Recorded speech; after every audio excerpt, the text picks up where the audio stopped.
Welcome to Talk World Radio, a half-hour discussion of politics as if the people mattered. I'm David Swanson. This week on Talk World Radio, we are welcoming back our friend Sam Husseini, who has been writing all kinds of great stuff at husseini.substack.com.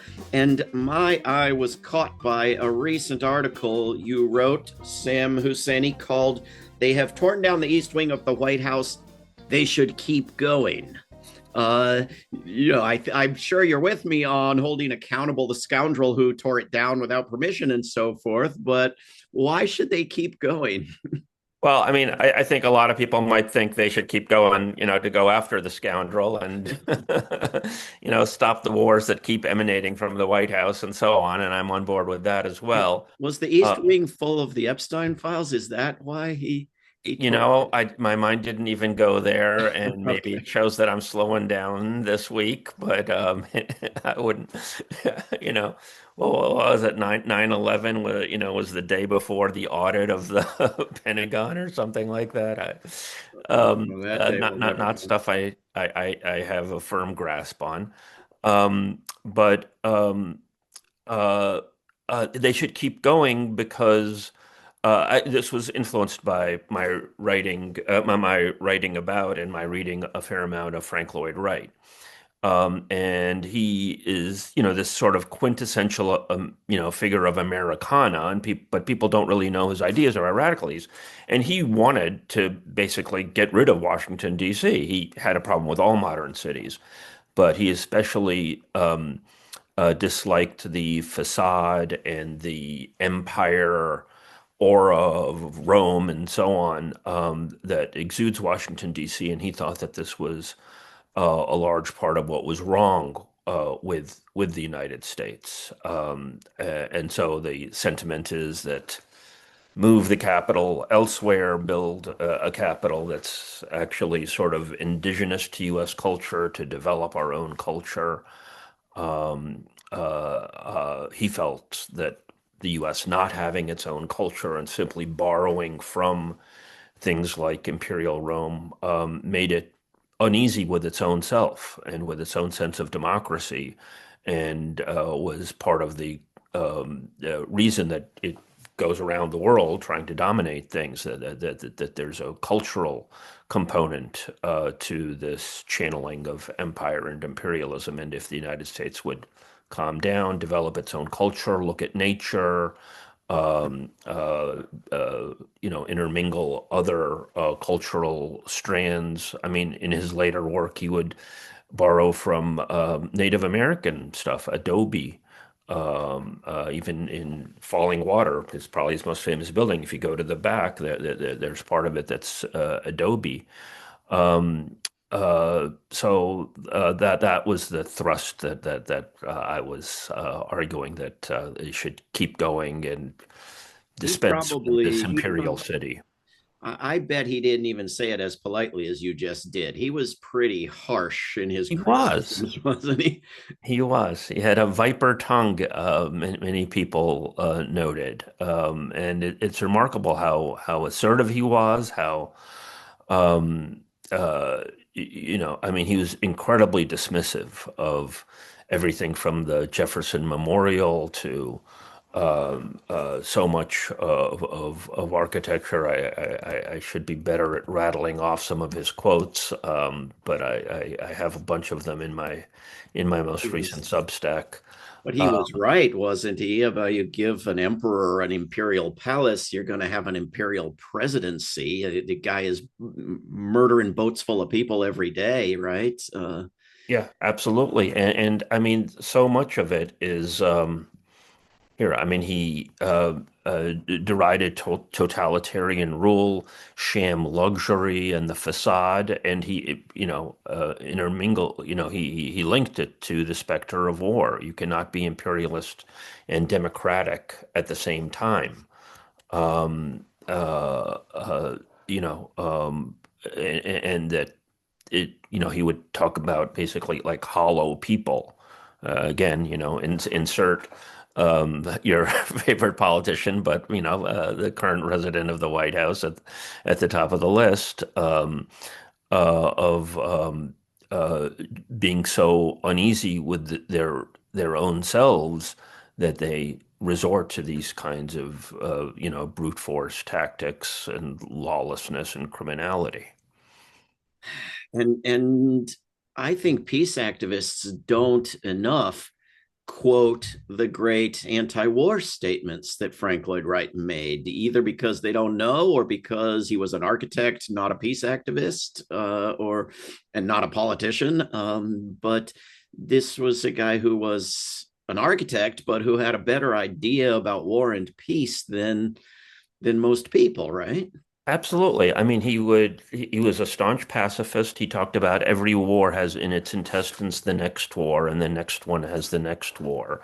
He never bought into the sentiment of, honor the warriors and not the war. He would say, how can you, separate the two? When asked about the American Le what do you think of the American Legion? There's a great interview between him and a very young Mike Wallace. What do you think of the American Legion? His response was, I never think of it if I can help it.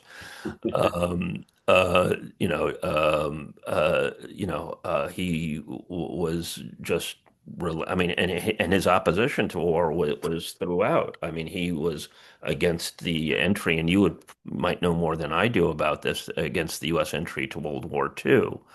And not because he had any sympathy for Nazi Germany, obviously. He was a Democrat to his core, small d Democrat to his core. But he just, you know, you know, had this instinctual sense of every war is a con, everything is a manipulation by various interests. And then of course, then he was against the Cold War, and then he was accused of being a communist, which was also not true. He got, roundly, condemned throughout his whole life. I mean, people think of him now as this, sort of, Americana figure, but he was quite controversial in his own time. And very Outspoken in his pacifism, and he would question certainly aspects of capitalism. He would occasionally say, capitalism is great. I wish that somebody would try it. Because he saw how corrupt, and that we didn't have real capitalism. It was just this crony operation. Yeah. And he likened governments to gangsterism and so on. And he got virtually no government commissions, even during the New Deal. He was, something of a renegade, of a rebel. Some sort of a Santa Clausification, as with MLK Yes. or Helen Keller. You just erase the part of history that's good politics, and keep the other bit. He's just an artist, she's just a speaker. It's sad, but Frank Lloyd Wright did have a lot of affection for Japanese culture and Japanese architecture, right? Yes, to many cultures actually, Japanese, and he gained a great deal of notoriety by building the Imperial Hotel in Japan, which withstood the earthquake in 1920. Can't remember the exact year, and that sort of built his, stature. Yeah. But he very much looked to Taoism. He tells the story of how he, after years of working, decided that it was the inner space that was really important when you were building him. And he thought this was like this great insight that he had. And then he's sitting around reading, Taoist texts, and it's right there in the Taoist text. And he like goes out and breaks rocks for a couple of hours to like humble himself that he thought that he was so magnificent. And there it was in this culture. He loved Persian architecture. And he tried to build around the world. He almost built a opera house in Iraq, except that the revolution happened there that overthrew the monarchy by Abdul Karim Qasim. in the 1950s. So and it was like a Tower of Babel thing. And he basically flipped it around for the Guggenheim. The Guggenheim is basically that design that was supposed to be in Iraq, flipped upside down. So, Nice. There's there's also Sam Husseini. There's a place in Arlington, or yeah, in Arlington, Virginia, or south of Arlington, called Crystal City, that yes. used to be kind of cool. When I was a kid, I thought it was kind of cool that there was this underground world with the shopping mall and the food courts and the metro stop on the same level as everything else because you're underground, and that's gone. But there's actually a more important Crystal City that was always gone before that one even came, right? Yeah, I mean, I know Crystal City. I don't have the memory that you do of that underground thing. I mean, right now, when you talk about Crystal City, it's this area in Northern Virginia that's littered with all of these weapons. General Dynamics and Lockheed Martin and so on have their offices. It's In between the Pentagon and the National Airport. It's right there. Right, and I never figured out why the hell is this called Crystal City, and I'm still not positive why it was called Crystal City. But in 1940, Frank Lloyd Wright designed this area of Washington, D.C., north of DuPont Circle. I think it's the area roughly where the Hilton, what's sometimes known as the Hinckley Hinckley Hilton, Hilton, where President Reagan was shot. shot, right? Um, uh, uh, that area, and he built this, huge set of buildings, and they were glass and bronze, and it apparently would look like a crystal city. Um, and and it was like his way of really trying to say DC has it all wrong and it's got to change and get rid of this Greco-Roman Empire stuff and really use what he would call organic material, develop what he called Usonian culture, US, making it into a world Usonian to develop our own culture, to have materials that actually, to not have a facade, to have materials that are doing the lifting actually be visible, and so on. And he got in, ultimately the authorities in Washington, and he would say that, it wasn't the zoning wasn't the problem, the money wasn't the problem. It was an ideological problem that people in Washington just felt like you had to have this Roman Empire motif if you are going to have a major imprint in the city. So that Crystal City never happened. And I don't know, but I wouldn't be surprised if they ripped off the name, um, uh, to, develop to have the current area in Northern Virginia.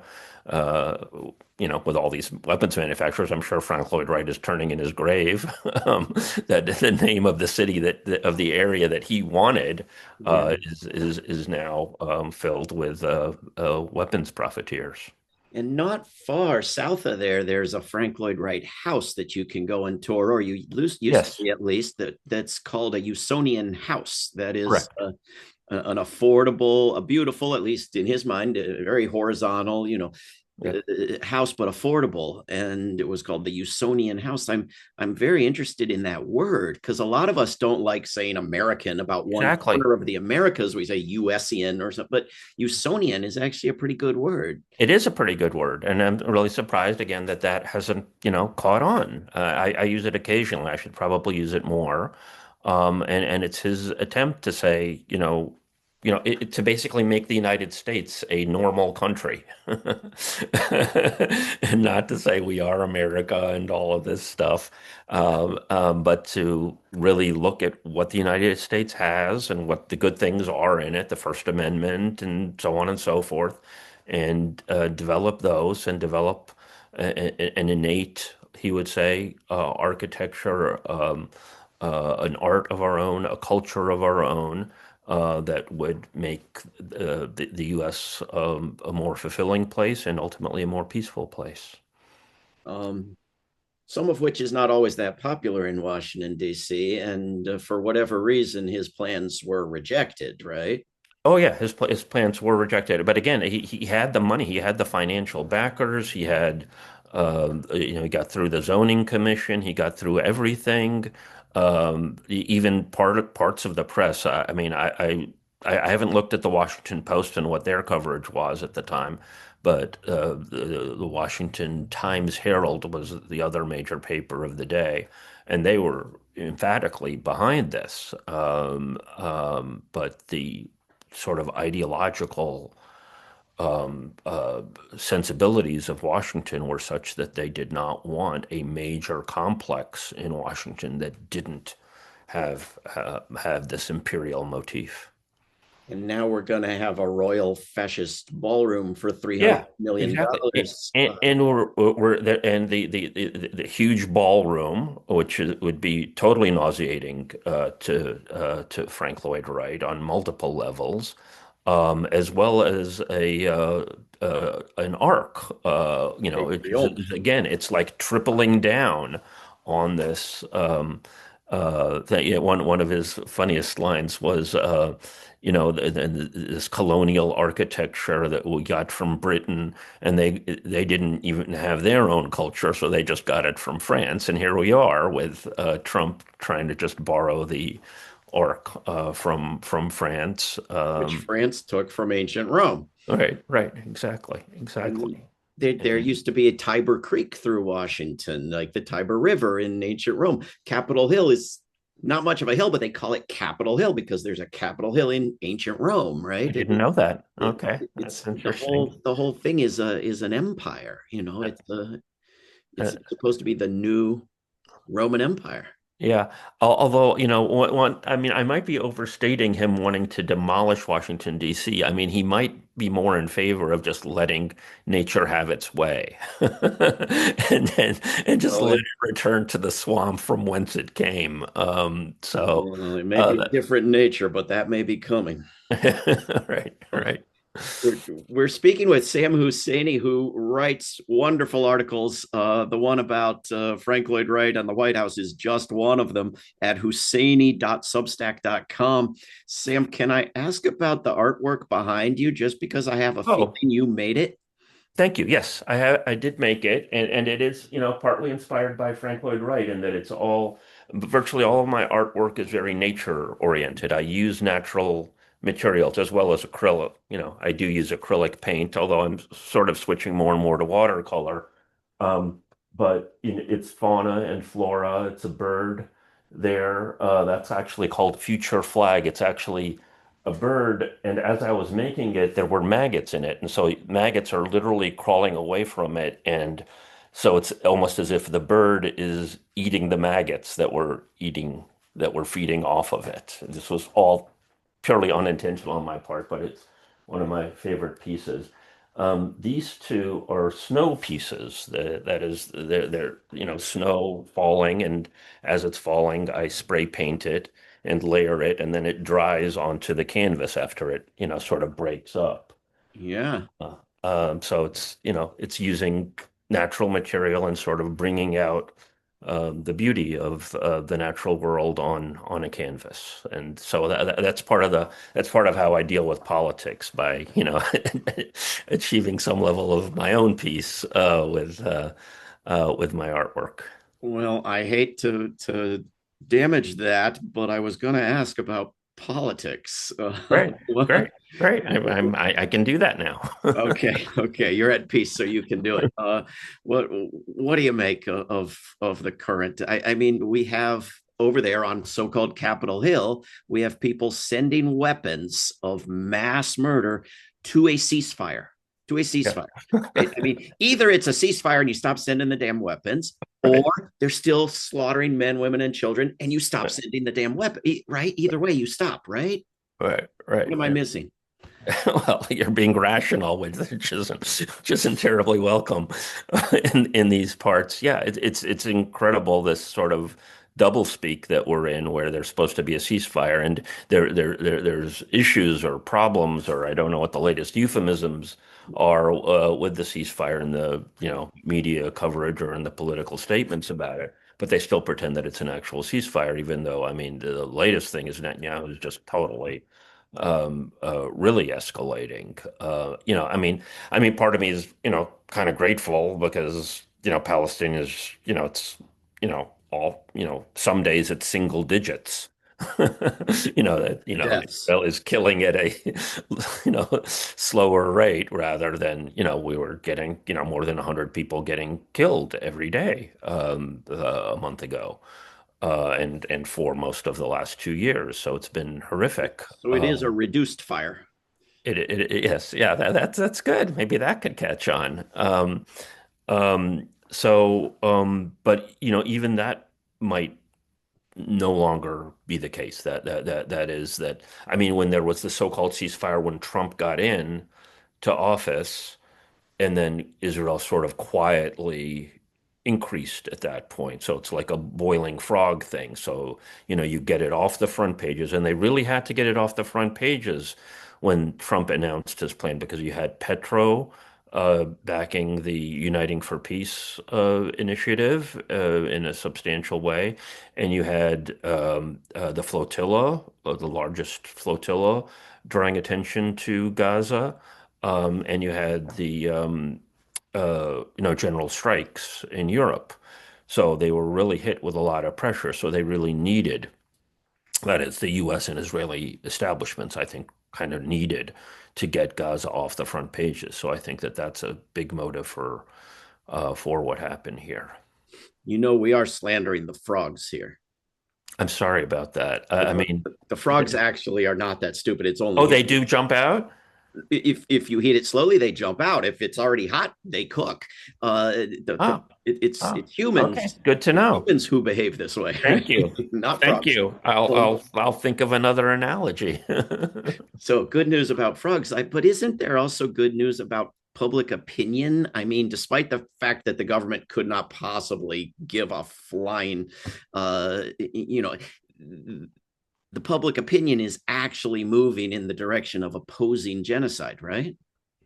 Yes, I think the public is moving in that way. Unfortunately, I feel like it's not fast enough and it's not easily transferable to affect policy, both globally and inside the United States. So you certainly have a mass global public opinion that being the case, but the U.S. is still manipulating things at the Security Council, getting the UN to ignore the ICJ orders and other things, probably bullying and bribing all of the countries on Security Council to back their manipulations rather than actually implement international law.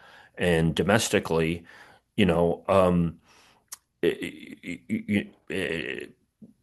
domestically, it's to keep it off the agenda and to make it so that it doesn't really impact U.S. politics. Now, Mamdani's run in New York is something of an exception to that, but I honestly think that Mamdani, Palestine is popular. I don't think it's hurting him. I think it's helping him.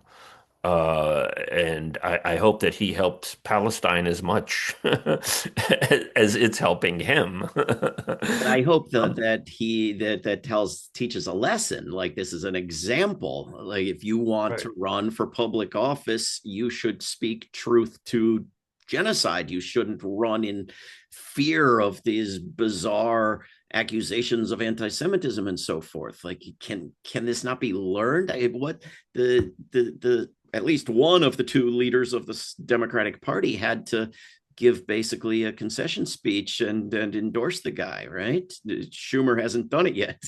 Yeah, yeah. I just hope that that the roots of this are deep enough that it lasts.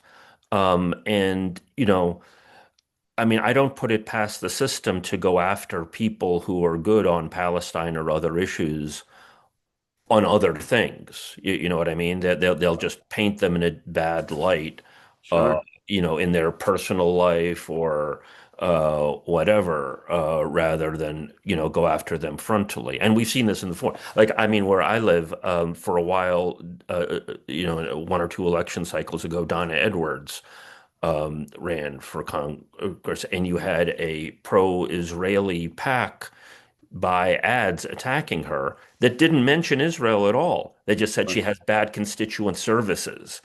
and they plastered the airwaves with Don Edwards has bad constituent services, and therefore she wasn't able. She lost as a result of that. So I think that the system is very manipulative in terms of how it goes after. And Don Edwards, to my knowledge, is the only member of Congress who ever actually went to Gaza. She actually went there in 2010, I think, when she was in Congress. So they clearly had it in for somebody like that. I mean, imagine if she was in there now, she might have actually really spoken out very clearly very early on in the genocide. Um, So we have to be clear where the money's coming from. Absolutely. Absolutely. And I think that, I mean, there are many dimensions to this. One is pro-Israeli money. One is media coverage. One is just the nature of the duopoly. I mean, I can't remember if we've talked about this, David. I mean, one proposal I have is to break out of the duopoly because right now you kind of you see, right wingers being more critical of Israel now. Massey and Marjorie Taylor Greene and Tucker Carlson and Candace Owens. And sometimes I honestly think that those prominent people are kind of given too much credit, frankly. But I do see that the tendency is there for any normal person, whether you're from the left or right, to be repelled by a genocide going on. And people aren't blinded to it in the same way that they are when their own government does it. Um, so, even though the U.S. is closely associated with the United States by the establishment. So, I mean, I've backed a proposal called Vote Pact, which is sort of getting people from the left and right to pair up and both vote for anti-establishment candidates. And to me, this kind of relates to a figure like Frank Lloyd Wright, who sort of isn't easily pegged as left wing or right wing, but is this sort of let's be a sensible, normal, peaceful country um, um, that doesn't necessarily get caught up in some of the issues that I think the establishment uses, like so-called cultural issues, to keep people in their respective partisan boxes.